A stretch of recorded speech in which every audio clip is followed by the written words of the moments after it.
atong quarantine facility aron mabantayan, maobserbahan kung doon na may mga problema nga gibati nila sa iyong panglawas. No?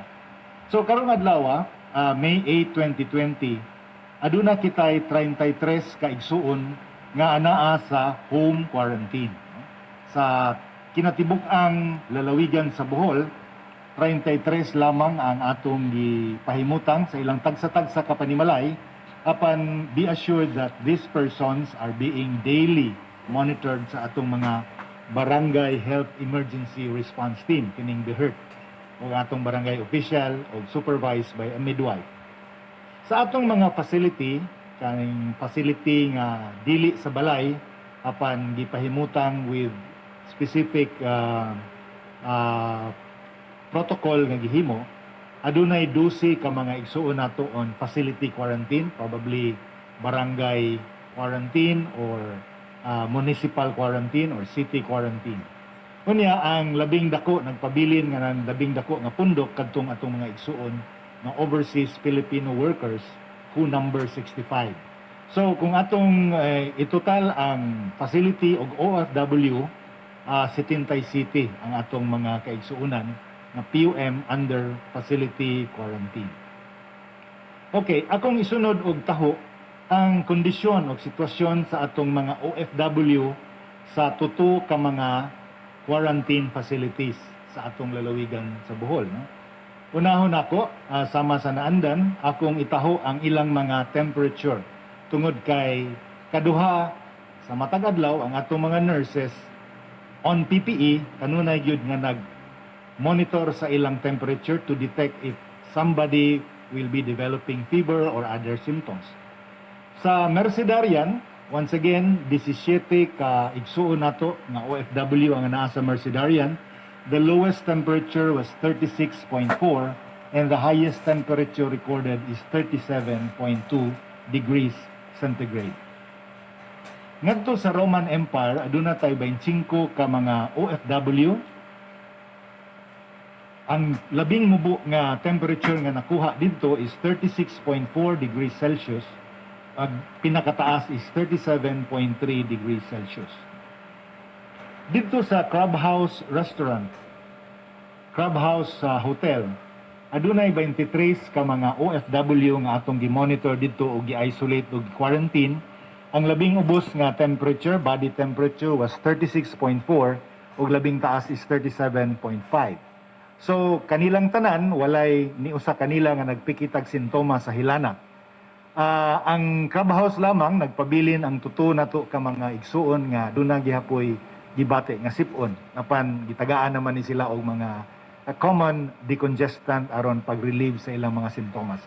Hinuon bisan og duna sila gibate gyapon nga sipon-sipon ang usa moingon nga allergy kuno niya. Nevertheless, wala mo grabe o kaning ilang mga sintomas. So they are very alert and active og naghambin lang nining mga sipon-sipon nga ilang gibati sa ilang lawas. So kaluoy sa Ginoo ang atong mga repatriated OFW sa tuto ka mga venue, sa tuto ka mga quarantine facilities are febrile, walay hilanat, ug aduna lay tuto ka igsuon nga nagpakita og sipon dito sa Crab House Restaurant. Ang duha nga gi-identify as positive COVID, nagpabilin nga walay sintomas, very healthy, very alert, and very active. O sa ako nang gisulti sa makadaghan, they are not allowed, they are exclusively anaara gyud sa ilang lawak ug dili makagawas sa ilang lawak. At no point there will be a contact with another person. Unya, kining tulo na to ka mga venue, stricto gyud ta nga wala nay magawas-gawas.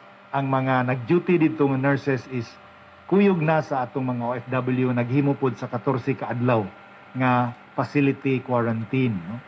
Kini, ubos ni sa handbook nga atong gihimo sa atong protocol nga gihimo sa inyong mga doktor and advisors ni Governor. Okay. Kabahin sa PCR test, hangtod nini mga taknaa, wala gihapon pa mo gawas ang ilang mga result.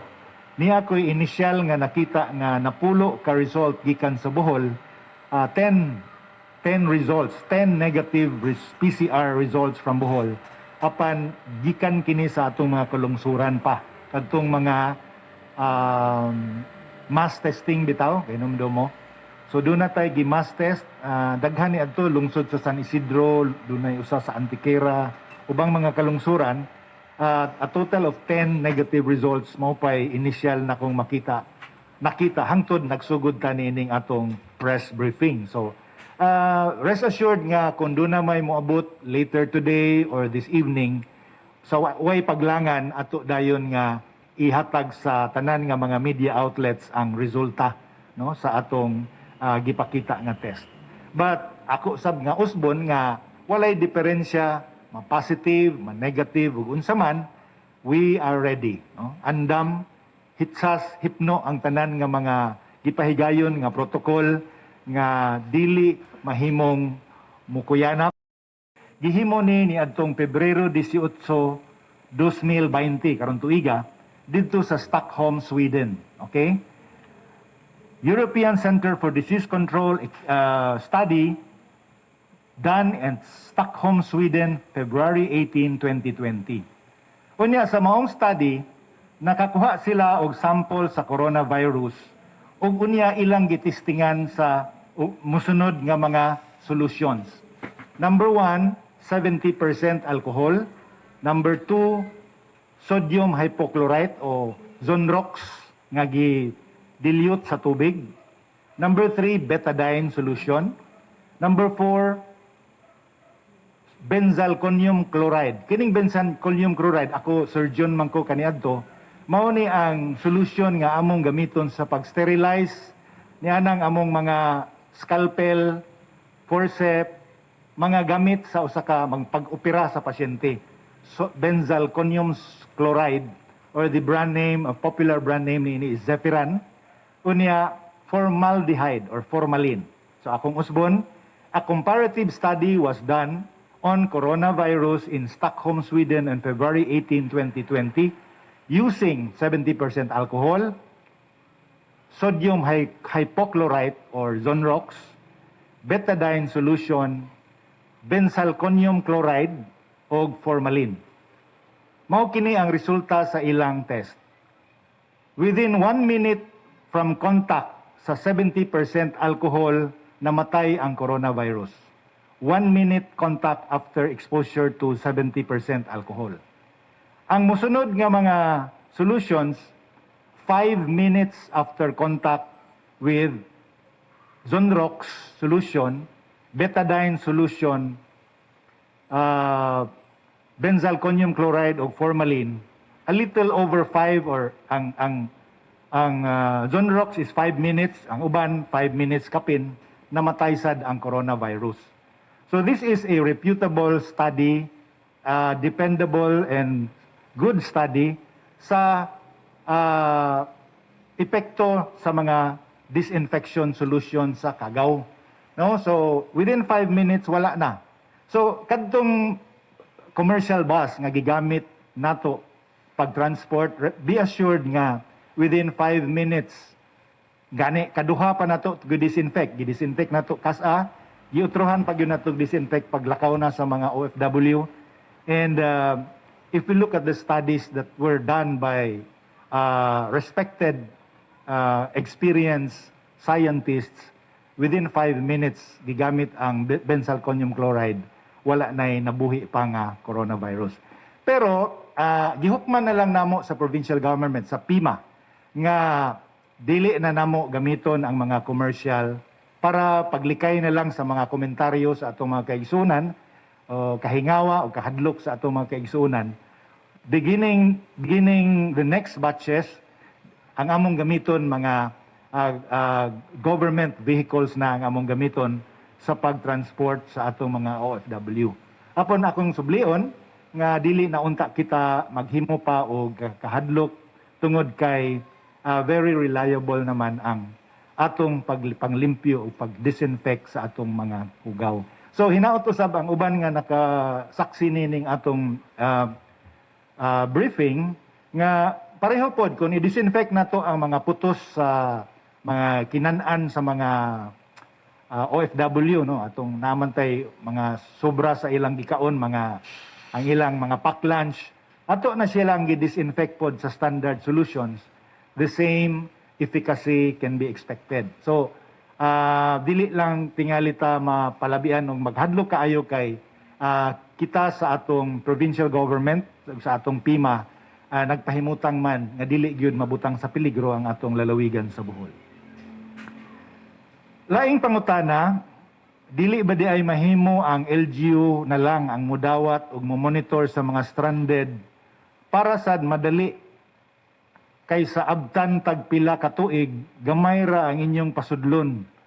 Unya mawa na lang ang COVID, wala pa mahurot ninyo og hakot ang mga stranded, nya huwat pa jud tag 14 days dinhi sa Bohol, anha pa magpasulod na pod og utro, no? So in short, medyo kuan ni siya, gusto ni siya nga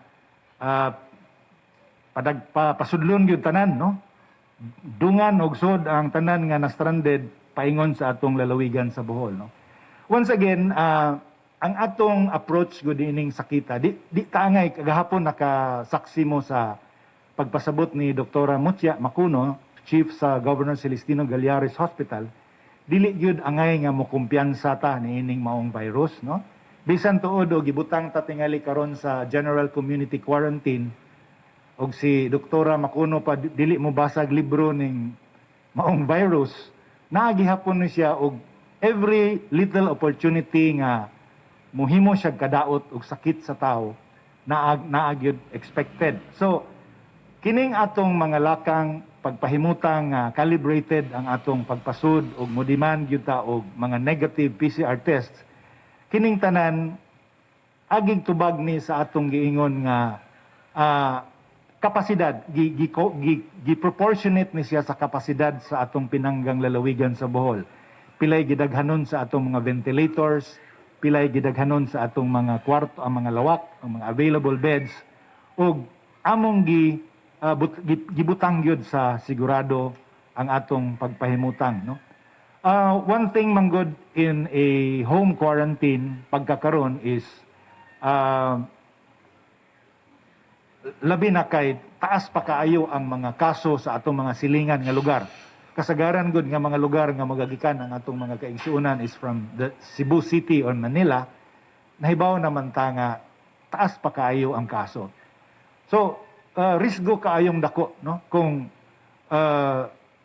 without considering precaution, basta-basta na lang natong pasudlon ang mga tao, unya naapatay reservations kabahin sa pagtuman sa home quarantine. Kay usahay lagi diri sa atong moadto na ganita sa atong balay, ang atong pamilya, ang atong mga paryente sa barangay mugawas ng pagkaikog, no? Pagkaikog nga muhangyo nga mugawas-gawas, tugtan na lang nato lahi man sa facility kay doon na naman gitay instruction sa atong mga health workers o nurses nga gi-assign nga dili gyud pwedeng magawas-gawas. Mao gani nga natay mga kapulisan gibutang yun.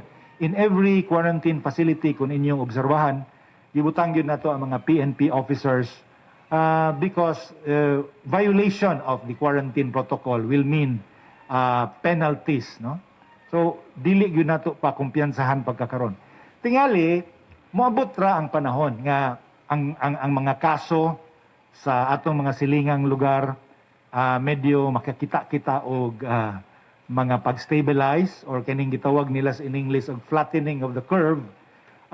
Rest assured nga nagpabilin gyud ang among simpatiya usab sa atong mga kaigsuonan nga na-stranded gawas sa OFW. Naanatay gihimo karon nga mga protocol, no? Naatay deliberate karon nga mga pamaagi kung unsaon kaha ibase pud ni nato sa ebidensya at hand sa sitwasyon in our neighboring provinces ang gidaghanon usab. So di tama ang tingali, we will not be expecting it, but probably moabot ang panahon nga makapasud na tagdaghan-daghan dili pareha sa atong gidaghanon nga gipisud karon. But then again, it should be based on evidence. It should be evidence-based decisions and ato na siyang i-proportionate pod sa sitwasyon sa atong lalawigan sa Bohol, no? Niya gasigi mi og panday kaming mga doktor naa na mi gihimo nga mga draft protocols kabahin sa atong next batches of stranded Boholanos, no? Apan lagi at this point in time dili pa ta maka-definitely say, di ta makabungat og numero sa mga tao og mga petsa kung ano sa nato pabalika. But ang atong gobernador ni padayag naman nga we cannot matud pa niya, we cannot close Bohol forever. So be assured that we are sensitive to the situation sa atong mga kaigsuonan og atong tunan og maayo ang mga pamaagi nga dili sad maingon ninyo nga moabot og pila ka tuig usa kita makauli, but we are planning for eventualities kabahin niini. Laing pangutana nga nung 1,400 ra kuno ka PCR test kada semana ang buhaton sa Bohol, no? So ako ning gipahibaw nga ang maximum lang nga hatag nga allocation nato sa Cebu is 200 tests per day. So 200 tests per day times 7 days is 1,400 PCR tests per week. Tungod kini kay atong gikonsiderar pod ang capacity, ang maximum capacity nga mapadagan sa PCR machine sa Vicente Sotto, no? Kay kung imong tas-an og labing daghan matag adlaw mao ra man sad gihapon kay mahitabo nga dili mapadagan sa makina sa Vicente Sotto Memorial Medical Center ug delikado na hinuon nga ang mga naghinubra pag-ayo nga mga PCR specimens posibleng mapanos na siya, madaot na siya, dili na siya mahimong balido ang resulta kung mulabaw sa kapasidad sa makina. Kini gani naka-obserbar naman kita tungod sa sitwasyon. We are informed that there is a backlog in Vicente Sotto. Mo hinungdan nga it's taking time for the PCR test of our OFWs nga dili gyud mahuman on time as we expected. But gasigi man ta og hangyo didto nga matrabaho gyud ang ato mga test specimens from Bohol. So that explains why out of 200 tests per day nga kaya nagbahin pa ba gud ta na ay siyudad sa Sugbo, siyudad sa Mandawi, siyudad sa Toledo, siyudad sa Dumaguete, Negros Oriental, Siquijor, Region 7, LGUs are also sending testing kits. Adunay pangutana bahin sa mga madre sa Mercedarian. Naara sila sa ilang Mercedarian house, naara man sila. Og also wa man pud ni sila maghimo og close contact yun. Layo ra kayo ning ilang mga quarters sa mga OFW nga gipahimutang nato didto. And as a reassurance, further reassurance, sa primero nga PCR test ni ining 17 ka mga OFW sa Mercedarian, negative man, no? Negative man ang ilang PCR test initially. So unya karon asymptomatic pud silang tanan mao nga sa tulo ka mga quarantine facilities wala ko mo konsiderar nga high risk ba ang atong Mercedarian place. So ang atong mga kasilinganan diha, let me give this assurance. Okay, unsa man ang SARI o MARI, no? SARI is severe acute respiratory infection or illness, and MARI is moderately acute respiratory illness. So, ug sa laktod nga pagkasulti, ang SARI is pneumonia, no? Mga sintomas sa pneumonia, meaning ang kagaw nakasud na mismo sa tissue sa baga, no? Sa bronchi, mga gamay, mga tubo paingon sa baga, dunay plema, dunay tissue destruction, inflammation tungod sa kagaw. Mao nga ang gipakita nga sintomas sa usa ka SARI ug MARI mao ang different levels of difficulty of breathing. Ang labing grabe galing nga SARI kanang very ill nga sari mao na nay butangan og respirator, no? Tabangan na siya nga makaginhawa og tarong sa usa ka makina nga gitawag og ventilator.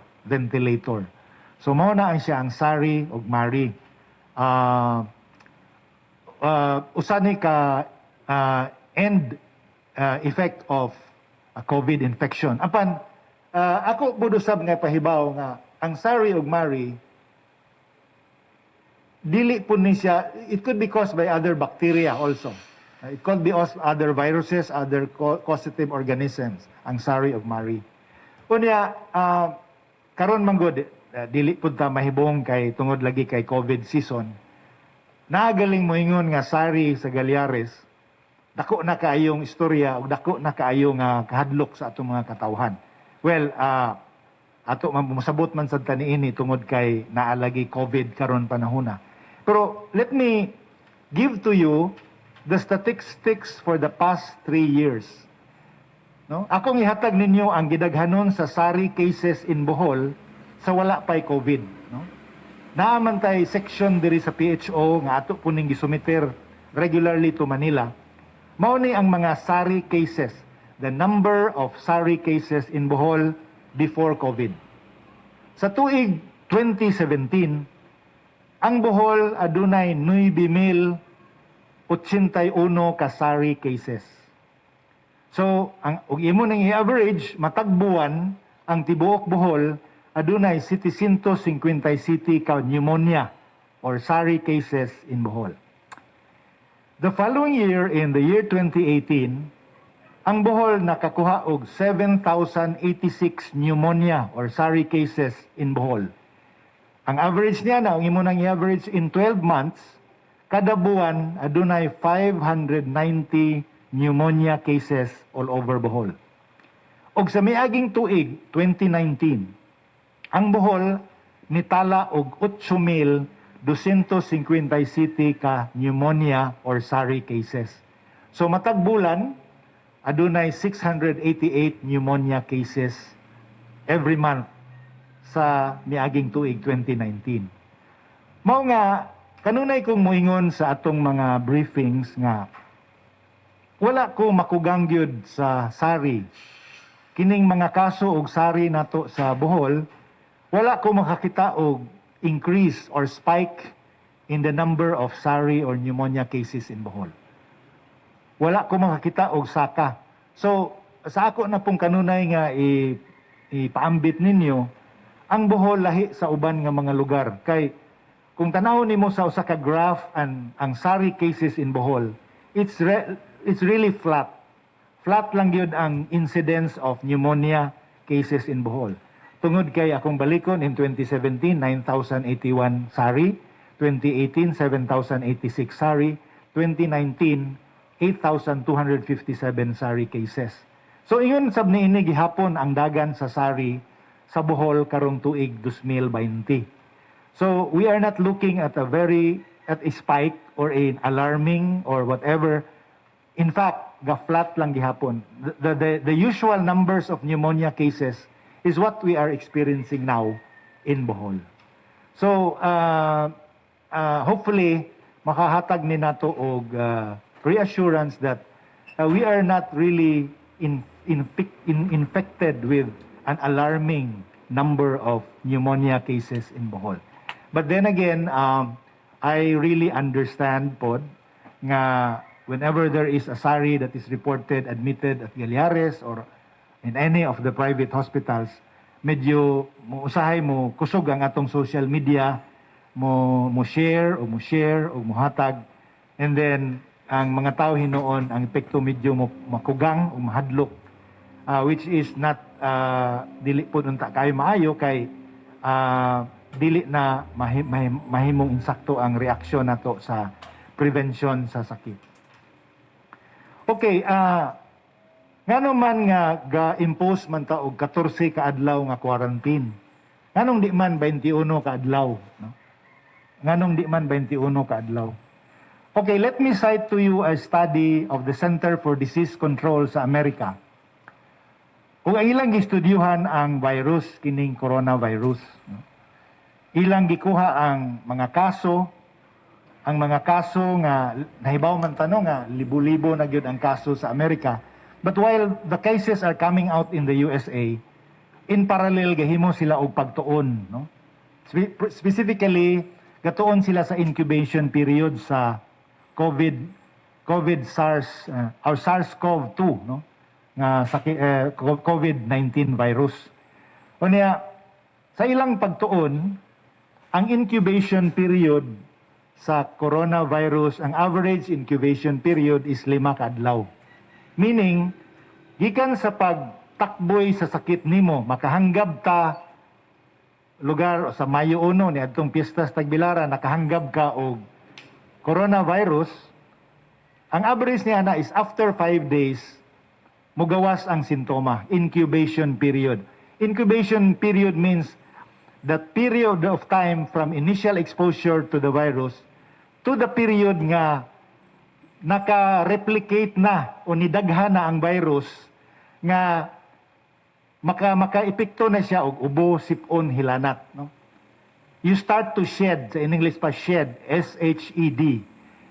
The period of time from initial exposure to the period that you are shedding the virus because there is already enough number of virus. Kay kinigong virus, musud ni siya sa imong cell, unya usaman kini siya ka RNA, no? Musud ni siya sa imong sa cell sa imong respiratory epithelium. Unya ang sunod ini is mogamit siya sa sustansya sud sa cell aron mo replicate siya. Manganak pa sa replicate or manganak siya, mudaghan siya. So, on the average after 5 days, you will have enough replicated virus. Daghan na kag anak. You multiply yourself such that you begin to exhibit cough, colds, fever, ug uban pa. Unya, matud pa sa studies sa Center for Disease Control sa Amerika, pag-abot sa 11 or 12 ka adlaw, in 11 to 12 days, 97% sa mga natakbuyan sa COVID, mao kini ni incubation, no? Mugawas na gyud ang ilang sintomas. O by the 13th day, 100% of the symptoms, that would be the average number of days, 100% na ang nakumpleto ang ilang incubation period. So based on the studies, the average of 5 days and the maximum of 13 days, 12, 13 days, gibutang nato nga 14 ka adlaw ang average quarantine period sa atong coronavirus, no?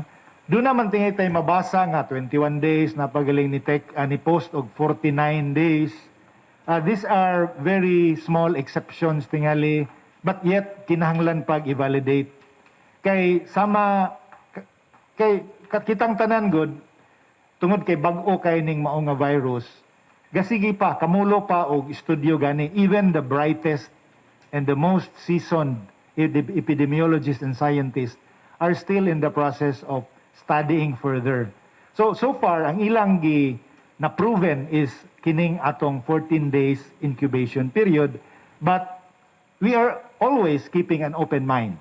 Tingay, dunay mga discovery, very probable and very reliable discovery nga mahimong usbo nimo ang imong 14-day protocol, but pagkakaron ang the amount of information says that before 14 days ang incubation period o mugawas na gyud ang sintoma within that period of days. Okay, unsa man kuno ang chances of reinfection? Kung nagpositibo na, posible pa ba nga ma-reinfected kag balik sa maong coronavirus? Once again, dunay depende ni, no? Dunay mga viruses nga kung ma-infected na kaniya, dili na ka ma-infected og utro, no? Depende ni sa matang sa virus ug sa gidaghanon sa body reaction nga iyang i-provoke, no? For example, let me cite an example. A measles virus, ang measles tipdas, makasud ning measles virus sa imong lawas, it will really create a very significant or severe or mas grabe nga reaksyon sa lawas such that daghan kayong antibody ang mo-react o mahimo sa lawas. Antibody manggoy mohatag nimog immunity. So, measles virus is a one-time immunity. Tungod kay kusog kayo ang reaction sa lawas sa immune system nimo sa kagaw sa measles, you will have produced a very significant amount of antibodies nga duna na kay immunity for life, maingon nato, no? Lahi sab sa kining virus sa common colds, no? Kining ordinaryo bang sipon. Di ba ikaw ug ako at one time or another nakasinati naman nga siponon ta, magpislango ta. And duna bagod ni permanent immunity, wala. Sipunon ka sa Enero, pwede sa sunod bulan ma-expose ka sa bugnaw, sa kakapoy and stress, pwede kang utruhan na sipon. These types of virus does not provoke a significant body reaction. So, once again, it is dependent upon the class and the kind of virus that is entering your body. So, the measles virus causing significant, it can give you a for life immunity, but the other viruses, common cold, can give you a very almost nil ang immunity, mao nga pwede kang magbalik-balikan og sipon, common cold. Again, ang nakaingon